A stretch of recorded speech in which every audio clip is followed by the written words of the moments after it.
in order to show all Kenyans that I have firm faith and confidence in their determination to respect and promote our unity and stability.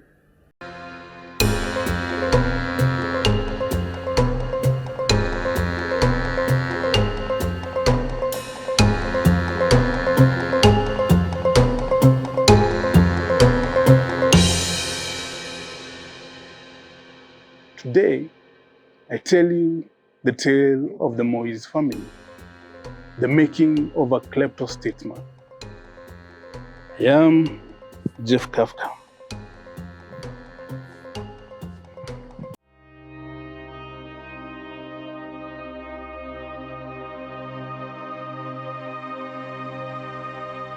On a tranquil November in the year 2003, it seemed like all dust had settled on the Kenyan political and power dynamics space. The Kibaki government had ousted the Moi regime, was marking its first anniversary, and Moi, the octogenarian, had been left to retire peacefully at his Kabarak home. But on that evening in Kabarak, a family drama of Shakespearean proportions was unfolding. 4 men sat at a table, once a family, but now about to divide. On one side, Joshua Kulei, a humble and devoted servant who was family by association, but now awaiting his fate.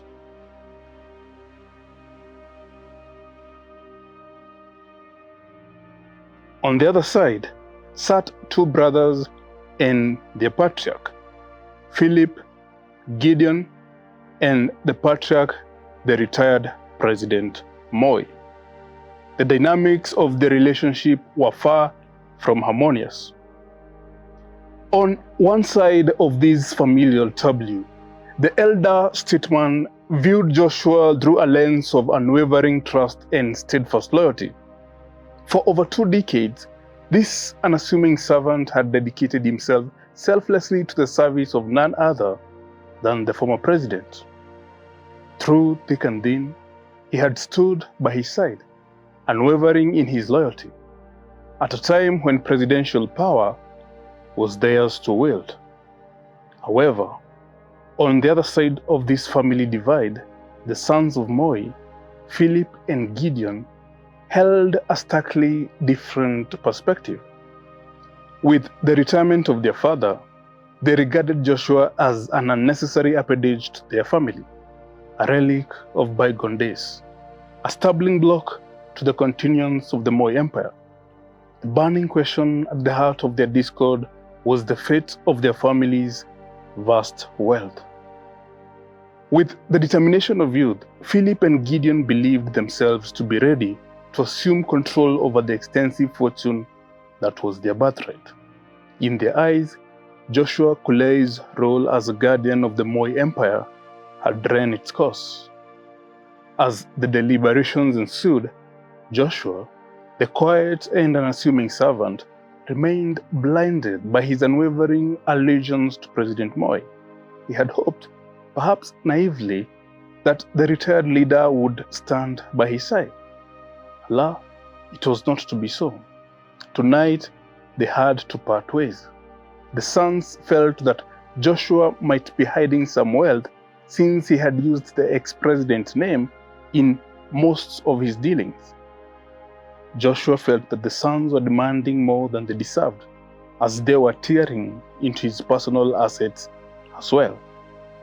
In the end, the sons prevailed, compelling Joshua to relinquish his grasp on a staggering portfolio, over 50 business empires, shares in joint companies, and interests that he had been named a nominee.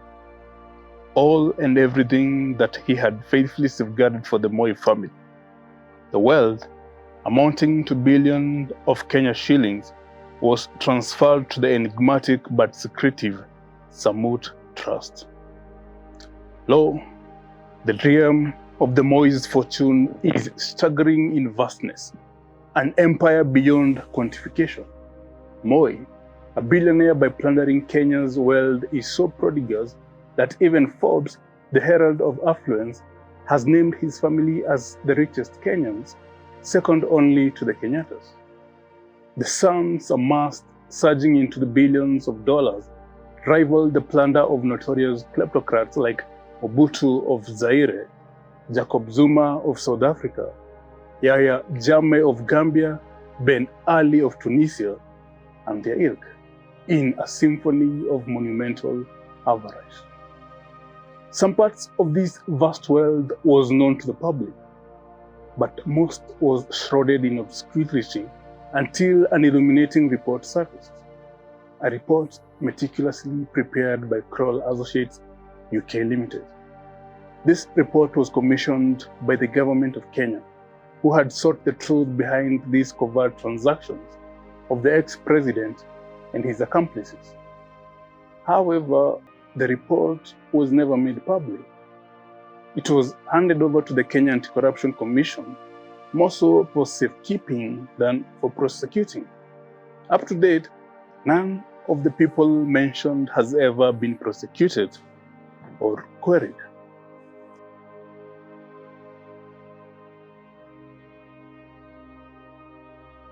Welcome to Kenya, the land of sharp contrasts.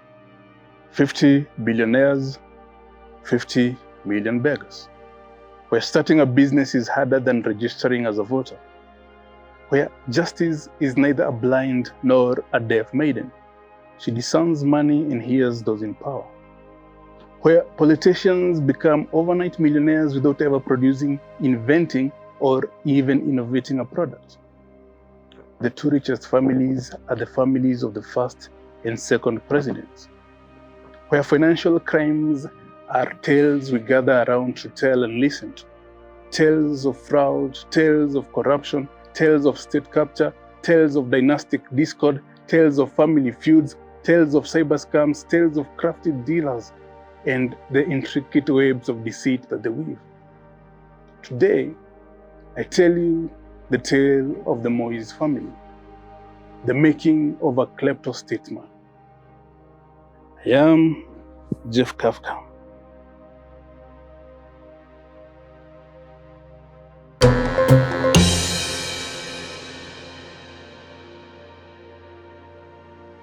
But from that night in November 2003, it is easy to see why Joshua Kulei is such an important man in revealing the layers of the intricacies of the Moise fortune. But Joshua Kulei was only one of the men that Moi used to amass a fortune unquantifiable. We shall reveal to great length all the faces that represent the jigsaw that forms the man and the wealth. Moi. Moi was hailed not merely as a professor of politics, but also a maestro of power. With skill unmatched, he deftly wove a tapestry of proxies, bestowing rewards upon allies, mercilessly chastening those that dared dissent, all while adroitly filling his coffers with what his puppets brought in. Today, that wealth is estimated to be over $4 billion. Joshua Kulei's association with Moi predates even Moi's presidency. Joshua coined the name Baba wa Taifa before even Baba was a thing. He was the ear of Moi that kept aides and loyalists afraid of him, although he masqueraded as a mere personal assistant.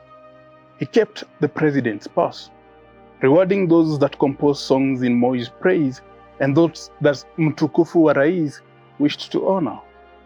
He was one man that enjoyed being in the shadows, following Mzee's philosophy, literally, fuata nyayo.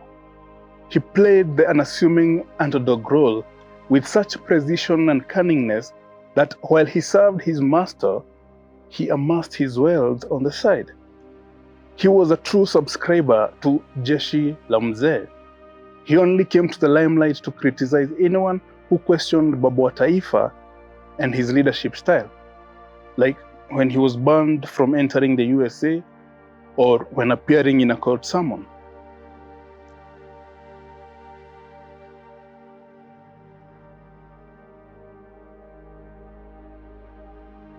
Today, Joshua Kulei spends his days quietly, minding his own business, literally.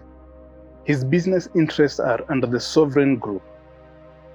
A statement in his website states that he is one of the leading investors and employers in Kenya, with over 5,000 employees within the group subsidiaries and its associates. His business portfolio is diverse both geographically and sectorial, spanning over 8 sectors of the economy. His multi-millionaire status needs no speculation. He owns a flower farm, a tea estate, Merika Hotel in Nakuru, the Masai Ostrich Farm in Kitengela, also Standard Group and Sunshine School, among others, as you can see.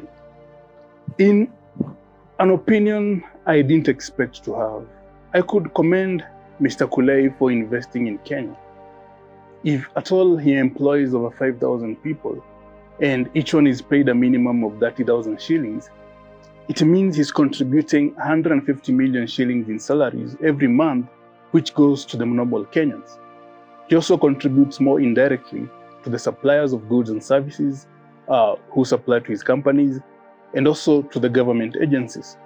I mean, that is better than having the wealth stashed overseas or tied up in idle land.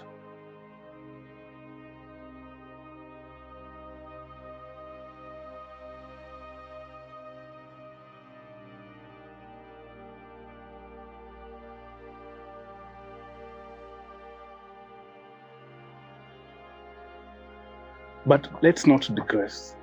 This is financial crimes. Kulei also owns numerous properties locally, but interestingly, the Kroll report indicates that he owns property in the UK. The first property's address is 19 Eaton Park, Cobham, Surrey KT 112JF. It's a 7-bedroom freehold detached house. It is ranked as the most expensive property in that area, with a valuation of £8.8 million. Since it was last sold in July 2006 for £2.8 million, its value has increased by £5.9 million.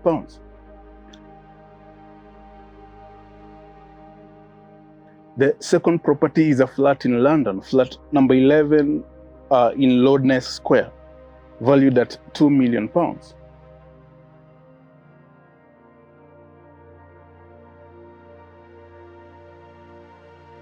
This is a critical juncture as it helps us ponder upon two things. One, if Joshua Kulei transferred to the Mois what was approximately 80% of what he held in trust for them and still remained a multi-billionaire, then how much did Joshua contribute to the Mois fortune? What is the 80%?